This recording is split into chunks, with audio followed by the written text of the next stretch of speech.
2024కి మీరిచ్చిన బలం, పిఠాపురం ఇచ్చిన బలం దేశ రాజకీయాల్లోనే మాట్లాడుకునేలా చేసింది. పిఠాపురం ఇచ్చిన బలం, ఒక్కడి విజయం. జనసేన అధ్యక్షుని ఇక్కడ పంపించిన మేము గెలిపించుకుంటాం. ప్రజలు ఒక్క మాట అంటే మీరొక్కరు,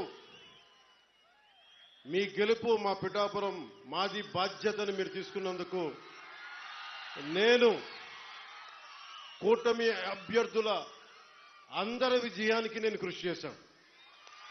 మీరొక్కరు, ఒక్క నియోజకవర్గం ఒక నాయకుడు వెన్నంటి ఉంటే ఈ రోజున 164 స్థానాల్ని కైవసం చేసుకుని కన్నీ వీని ఎరుగని రీతిలో